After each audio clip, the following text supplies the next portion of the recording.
Gold and silver are going against the grain today, and dare I say it, defying the odds. And we'll find out why this is occurring and why it may be an only temporary measure. Let's explore.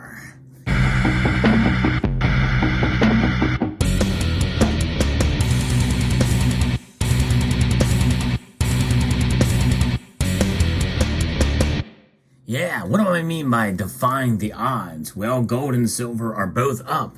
Silver especially is defying the odds because it is not trading today like an industrial metal, like a commodity. No, it is not. It is trading like a hedge and actually outperforming gold today. And that is something to celebrate for silver stackers. And even though the silver's price is not up by a whole lot, let's take a look at what the markets are telling us right now. And we see a silver indeed is up 1.45%, up 34 cents today to $23.60. And again, that is somewhat newsworthy, but the reason why is because it is up over 1%, but gold is up just 0.17%, up $3.30 to $1,963.60. But both metals are defying the dollar. That's right, the dollar strength, the DXY, it is actually up today. It is up 0.15% to 104.21. That's important because usually when the dollar index is up, gold and silver fall. The strengthening dollar usually means weaker gold and silver prices. But let's get into this. We're going to be partially referencing an article here from Kitco that talks about this. And they are boosted by some safe haven buying just ahead of U.S. lawmakers voting to extend the U.S. government's debt limit. While the majority of the marketplace expects the debt deal to pass both the House and U.S. Senate, there is just uncertainty over the outcome to produce some trader and investor anxiety, despite a higher dollar index. So falling U.S. Treasury yields this week are also working in favor of the gold and silver market bulls. And U.S. stock indexes were lower during midday, also on skittishness as the debt limit extension vote draws near. And we did see some wrangling from both sides about the deal. It is actually not a very good deal in the grand scheme of things overall for the country, sadly. Even though Democrat and Republican negotiators agreed upon a U.S. debt limit extension package, there's still some worries that the measure will not be approved by both sides. June 5th is the latest deadline set by the U.S. Treasury for a U.S. government debt limit to be extended, or else the government could default on some of the financial obligations. Now, there's also some weaker than expected economic data coming out of China. China's factory activity contracted for the second straight month. So China is playing a role here in one way with what's happening there. An official purchasing managers index for May dropped to 48.8, which is below expectations after reading of 49.2 in April. And reading below 50 suggests contractions in the sector. A report on Wall Street Journal suggested that China's era of rapid growth is over. A recovery from zero-covered COVID is stalling, and now the country is facing deep structural problems in its economy. We know that China is a major importer and consumer of raw commodities, and that includes, by the way, silver. So the fact that silver is doing well today in spite of this news is kind of defying the odds, wouldn't you say? The weak China data falls into the camp of market bears due to the potential for less Chinese demand. So I think it's just a matter of time before we see silver reflect that, and silver will continue to fall, which means that it's not a good day to buy silver, especially. Gold, I think, will probably continue to fall as well, too, which means that gold and silver may be up today, but likely this bill will have passed both houses of Congress by the time some of you see this video. And if that happens, the president will sign it, and it will be gone through, and another crisis will be, quote, averted. Or the can will just be kicked down the road another 2 years. And that is the thing that we're looking at. You know, this thing is going to add, I think, $4 trillion to the debt when it's all said and done. and and also the 85,000 agents and IRS new employees that will most likely come after you. That's right, you and the middle class, small business owners. Watch out, they're coming for you. And Senator or House Leader McCarthy just does not care about that. That was one of the things that he focused on, and that was apparently a deal breaker if he couldn't get that portion of the debt or the Inflation Reduction Act stricken from the record or repealed. So he's completely capitulated on that front, which is unfortunate. The other thing that we have to look at is what's happening geopolitically out in the South China Sea.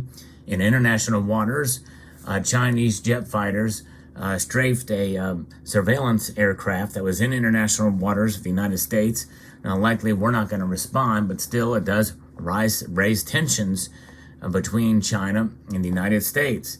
And so that is something that is to keep on the radar as well, too. Any kind of incident like that brings about geopolitical instability, which can affect the markets.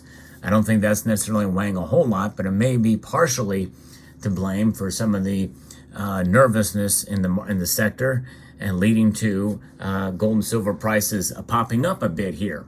So it's very fascinating. Now, we look into this a little bit more. The outside markets today see the U.S. dollar index higher, and the NYMEX crude oil prices are actually lower. They hit a nearly 4-week low and are trading around $68 a barrel. Concerns about weaker global energy demand have hit crude oil hard this week, and the benchmark 10-year U.S. Treasury note is presently fetching around 3.6%. So we'll see what happens. In fact, right now, crude oil is now fallen a little bit even more to $68.02 as I record this video. By the way, just moments before the markets close. Platinum group metals are all down across the board. Platinum down over 2%. Palladium down almost 3%. And rhodium down $100 today. So there's where they are, and they are industrial metals. So it's interesting and fascinating how these markets are moving. Bitcoin and Ethereum both took a hit today as well. Not by a whole lot, but a little bit there. And this is something that I think is going to be temporary. Define the odds, at least today, for gold and silver. But more than likely, it's going to be very soon when we're going to see these markets take a turn to the downside, because this thing will pass and everybody will apparently breathe a sigh of relief, which is in reality, they should not be. They should be very worried. In fact, it makes me a lot more worried. In fact, I'm more worried about what's going to be passing tonight and signed by the president than if we were to default or if they were to say that no deal has been passed. In reality, folks, we don't have to default even while keeping the debt ceiling where it is. Why? Because there is so much waste, fraud, and abuse in the federal government that there's plenty of money to go around to pay our debts and to pay the bills, even for the legislation that's already there in place. They could do it. If they really wanted to, they could do it. The fact is, they don't want to. And they don't have to, because they know how politics are. They know that Republicans will capitulate and fiscally responsible Democrats will capitulate, if there's such a thing. But just the nature, that's just a fact, sadly. And there's not many fiscally responsible politicians in Washington these days. Very few of them are Republicans, and I don't really know of any that are Democrats, to be honest with you. If anybody knows, I would love to hear from you if you are a Democrat, which, by the way, sometimes we talk about politics on this channel with regards to precious metals, and this is a related topic there. So that's why I do welcome all points of view. Most of you that watch this broadcast and this channel, whether you're a Democrat or Republican, no matter what your political affiliation, you are much more fiscally responsible than the politicians in D.C. There's no question about that. And I would trust you, even if you have a different political point of view than I, that to do a much better job at handling the finances of the country than the politicians are. That's kind of where we're at these days. And it's really a crying shame, because why? we are dealing with inflation right now. Inflation is rearing its ugly head, and it's likely, in fact, it's forecast now to step up a notch.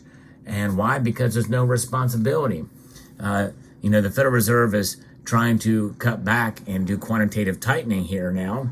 But what is Congress doing? They want to spend more money. They want to go in the exact opposite direction of what the Federal Reserve is doing. And by the way, the Federal Reserve is part of the problem. There's no question about it. They have their targets, and they are all for modern monetary theory.